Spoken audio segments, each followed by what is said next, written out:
So எப்போவுமே பானை complete பண்ணுறதுக்கு ஸ்ட்ரைட் பீஸ் எடுப்போம்ல, அதே மாதிரி ஸ்ட்ரைட் பீஸ் கட் பண்ணி எடுத்துருக்கேன். எல்லாத்தையும் நம்ம ஒன்றா ஜாயின் பண்ணிடலாம்.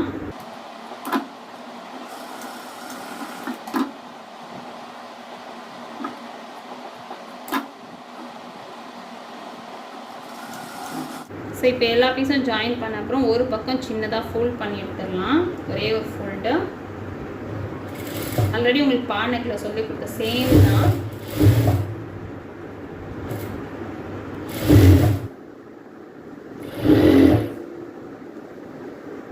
ஸோ நல்ல பக்கம் வச்சு தையல் போட்டுக்கலாம்.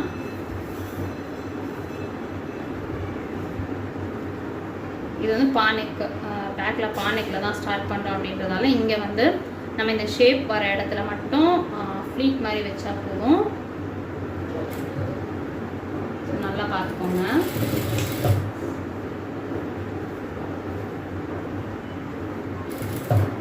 ஸோ இப்போ இப்படி இருக்கிற கிளாத்தை வந்து நம்ம மேல் பக்கமாக எடுத்துகிட்டு போகணும். ஸோ பிளாக் அப்படிங்கிறதால எந்த அளவுக்கு உங்களுக்கு தெரியுதுன்னு தெரியல. இந்த கிளாத் இருக்குல்ல, இந்த கிளாத் வந்து நம்ம இப்படி எடுத்து இந்த டைரக்ஷனுக்கு எடுத்துகிட்டு வரணும். ஸோ அப்போ வந்து பாருங்கள், இந்த கிளாத்தை வந்து இப்படி தான் நம்ம எடுத்துகிட்டு போக முடியும். ஓகேவா? ஸோ இப்படி எடுத்துகிட்டு போகும்போது உங்களுக்கு எந்த அளவுக்கு கிளாத் வந்து இங்கே எக்ஸ்ட்ரா வருதோ அந்த அளவுக்கு கிளாத்தை வந்து நம்ம ஃப்ளீட் வைக்கணும். அதுதான் வந்து இது கான்செப்ட்டு.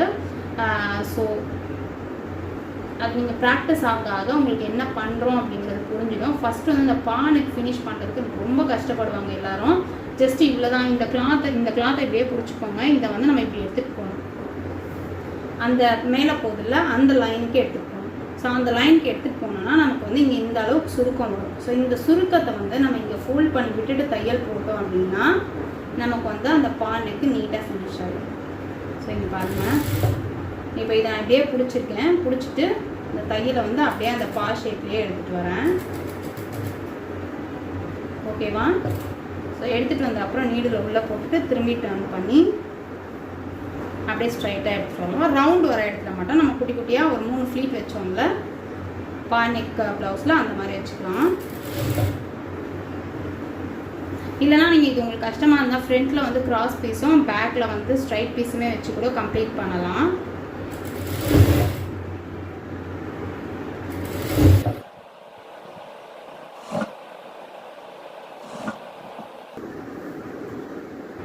ஃப்ரண்ட்டில் வந்து அந்த கிராஸ் வர இடத்துல நமக்கு வந்து இந்த கிளாத் வந்து வளைஞ்சு வராது. ஸோ லைட்டாக நம்ம வந்து ஒரு 2-3 ஃப்ளீட்ஸ் வச்சுட்டோம்னா கரெக்டாகிடும்.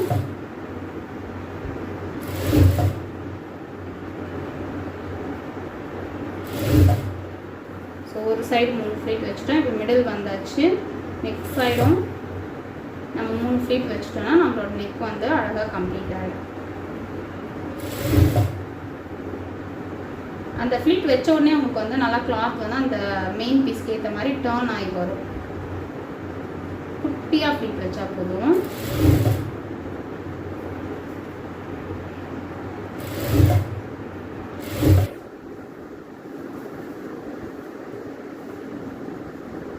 இப்போ அப்படியே நம்ம வந்து திரும்பி பால் ஷேப்பை கம்ப்ளீட் பண்ணலாம்.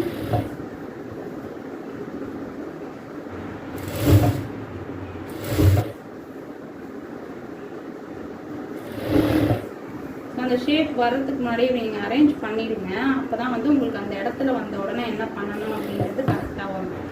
ஸோ பாருங்கள், இதுதான் வந்து இந்த பீஸ் வந்து நம்ம எப்படி கட் பண்ணியிருக்கோமோ அந்த டைரெக்ஷனில் இந்த பீஸ் இருக்குது. ஸோ இந்த பீஸை வந்து நம்ம இந்த பக்கமாக எடுத்துகிட்டு போகிறோம். ஓகேவா?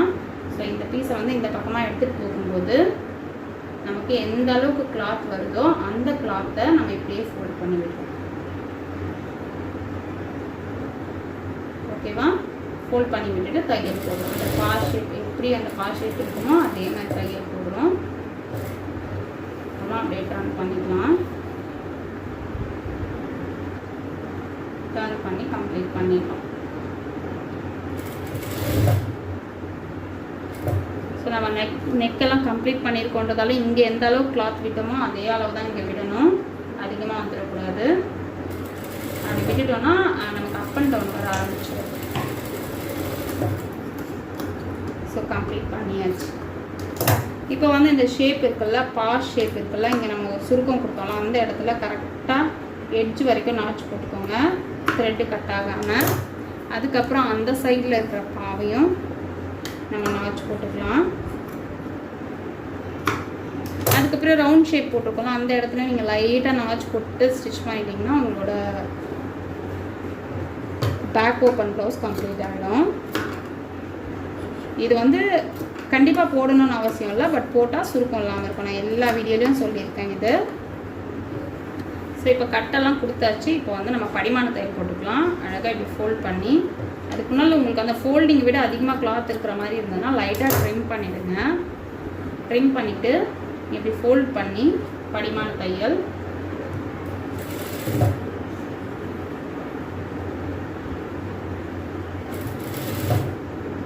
ஸோ இங்கே பாருங்கள், இங்கே வந்து இப்படி கிளாத் வந்து இந்த ஃப்ளீட்ஸ் வச்சுருக்கோம் அப்படிங்கிறதால இப்படி ஒரு ஷேப்பில் போயிருக்கும்.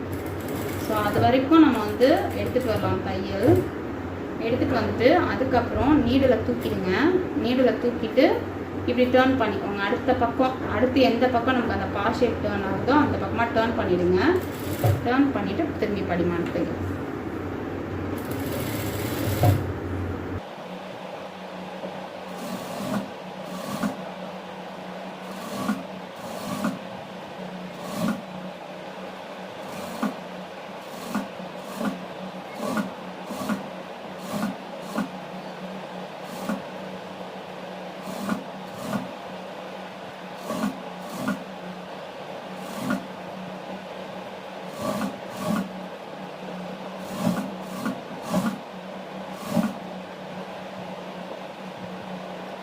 இங்கே வரும்போதும் அந்த ஷேப் வரைக்கும் எடுத்துகிட்டு வந்துட்டு நீடில் தூக்கிட்டு இப்படி டர்ன் பண்ணிக்கணும்.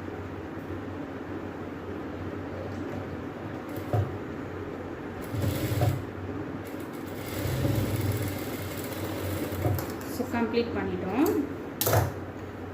இப்போ வந்து நம்ம ஃபோல்ட் பண்ணி ஸ்டிச் பண்ணிடலாம். இதுக்கு மேலே வந்து நீங்கள் ஹெம் பண்ணிக்கலாம். ஃபோல்ட் பண்ணி தையல் போடணும் அப்படின்னு அவசியம் கிடையாது, நீங்கள் ஹெம் பண்ணிக்கலாம். பட் நான் எப்போவுமே பண்ணுற மாதிரி தையல் போட்டுக்கிறேன்.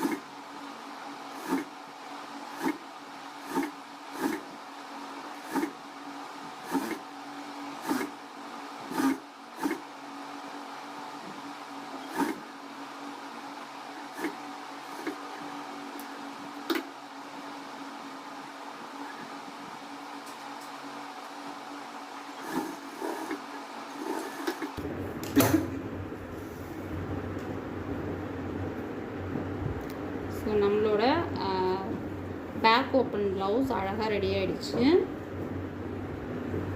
ஸோ இப்போது அந்த 1/4 இன்ச்சு நம்ம மிடில் விட்டு கட் பண்ணோம் அப்படிங்கிறதால நமக்கு வந்து அந்த ஷேப் பார்த்திங்கன்னா நல்லாவே கம்ப்ளீட் ஆகிடும். அழகாக அந்த பா ஷேப் உங்களுக்கு வந்துடும். இல்லைன்னு வச்சுக்கோங்க, இந்த பா ஷேப் வந்து அப்படியே ஒடுங்கின மாதிரி வந்துடும்.